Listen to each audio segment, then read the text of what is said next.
Hi guys, Paul here from PABrewNews with a beer review down in the dungeon. I haven't done one in quite a while, but we have a beer here I got at Maloney's in Danville, and this is the Chocolate Praline Stout. So, from Goose Island, the Bourbon County brand stout. Um, I got I'm using the ethereal glass today, small from Lexington, Kentucky. A small glass because I wanted to kind of savor this. This is going to be kind of like the last craft beer that I buy for quite a while. I have got some homebrew updates to do and some health updates to do and stuff like that. So I'm going to go on to the homebrew for a while. I got plenty of it to drink. But again, I'm doing some health benefits. I don't know if you can see in my face, but I lost more weight. I don't know. Anyway, but yeah, so I'm gonna for saving some moolah too. I'm gonna savor this. This is gonna be the last one for a while until some predestined time that I already have set. Talk about that in the update. But this is, you might even see that before this review. I don't even know. I have some other reviews I gotta post. I just really haven't been focusing too much on things except for the PA Outdoors Couple, things like that, and just work.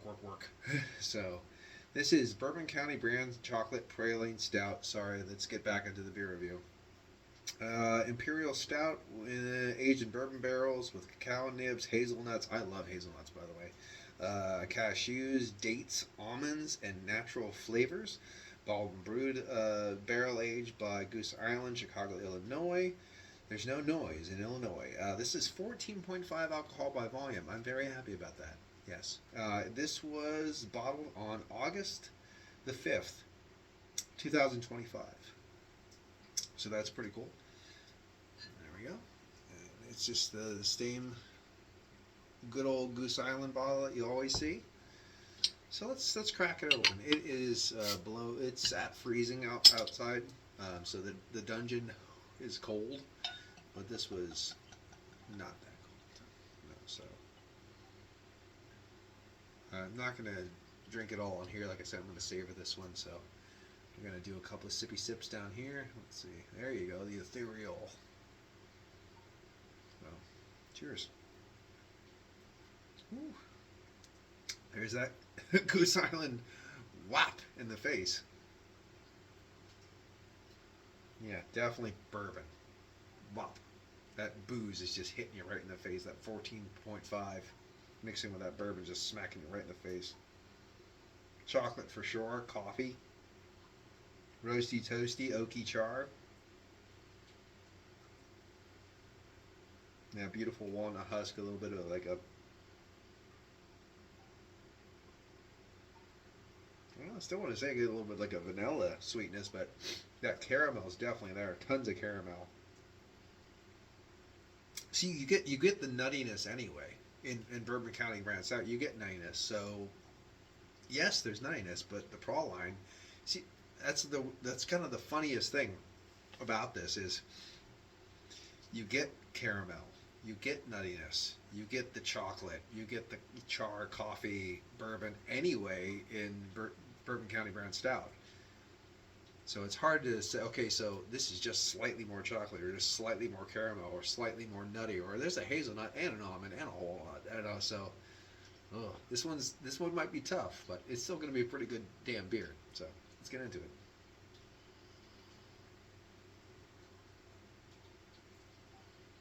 I mean, I get the same things I get out of regular Bourbon County in this, as far as I can tell. I should have like a side by side. Probably the caramel and the chocolates amped up a little bit. Cheers.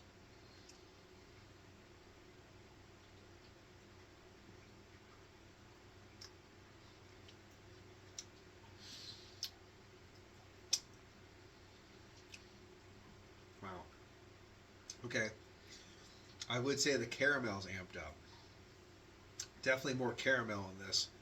It almost tastes like the caramel that you would get in like that artificial flavor kind of caramel that you would get in like the old smoky um, salted caramel whiskey, where you don't taste the whiskey anymore at all. It's just all this artificial salted caramel. Just putting that right on the table that it's going to be, it just tastes artificial. That's in there. However, however, everything else is bombastic too. Everything else is shouty and screaming, and it's all covering. It's covering the flaws of that. A little bit slightly artificial. I think it's covering it up.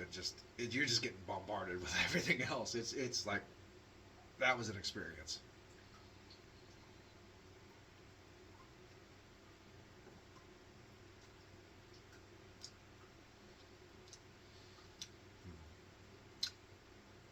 Yeah. No, it just a lot of coffee, a lot of chocolate, char, smoke, bourbon, caramel, of course that nuttiness, walnut husk, almond.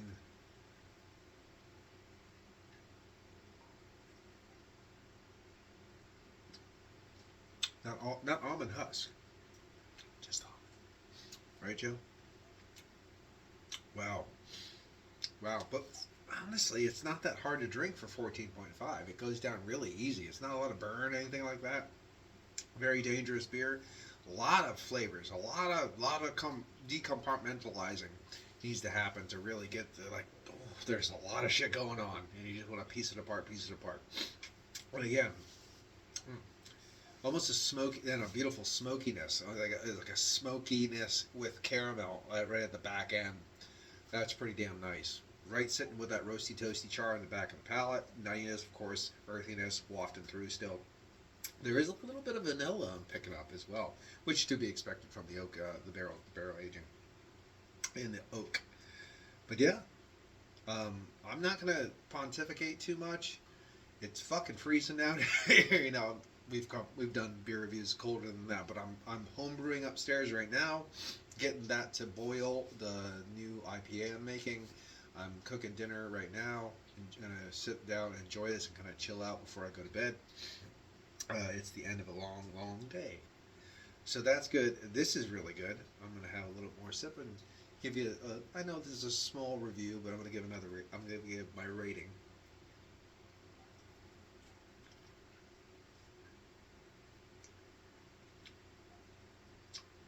Okay.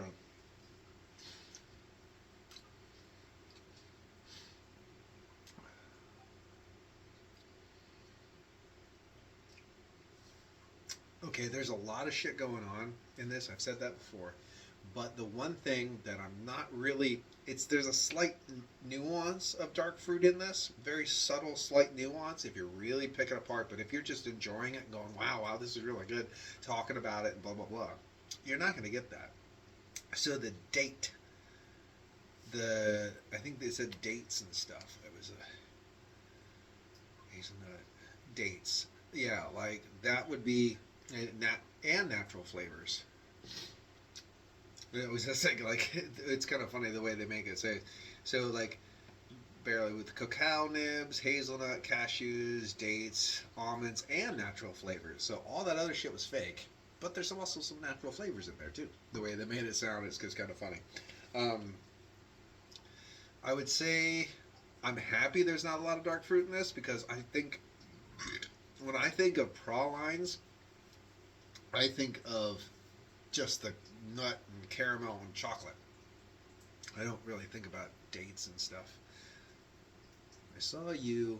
You can't see it on the camera, but there's the lava lamp. It's coming to life. Um, I would say because they put dates on there, and I really don't get a firmer dark fruit. I would knock that back a little bit. I still think that this is an expensive beer. I don't like the price of these beers. I think the price is just too damn high. It's way over $1 an ounce, and I think that's ridiculous because I lived back in the day where money's important and not people just don't have a lot of expendable money just to blow on beer. I mean, maybe that's the reality, and people don't want to see this, but it's too damn expensive, especially for a multi-million-dollar corporation like Goose Island, now owned by AB InBev too, and blah blah blah blah blah blah blah. Usually you'll see this in like the $25 mark. That's too fucking expensive. If I would say, $20 better, that kind of thing. Like I don't care what, I mean, people will all, I mean, you're gonna see. I think there's gonna see variations of the this beer, because I've seen it $28. I've seen it $32. Depending on where you go, you know what I mean. And $24 is, is more like it, when you see this. But I've seen exuberant prices put on this beer as I've traveled around PA and a couple states. I've seen this. First time I ever picked it up, giving it a go. I think it's really, really good. The date thing is throwing me off a little bit, and the price thing is a little bit crazy, I think, because, if you've been a Goose Island fan, Bourbon County Brown Stout fan for so long, for a long, long time, you've seen crazy ass prices on the proprietors and stuff like that, and how fucking crazy people get, even when they're the little bottles and crazy prices and stuff. So, that being aside, I'm just gonna say what it is right now. It's a really good beer. I'm gonna have to give it a 9.5 because it's that good. And that's with the dates and the price thing. You know what I mean? So I'm gonna have to say it like it is. It's a really damn good beer.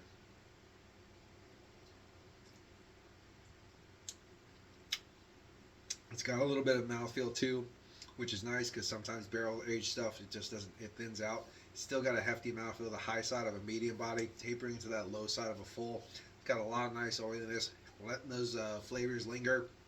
What I am getting is pretty much as advertised, even though it's slightly amped up for the base version. It's still amped up. It's pretty damn goddamn good. So anyway, I know I'm just being all Mr. Positive today, but hey, it is what it is.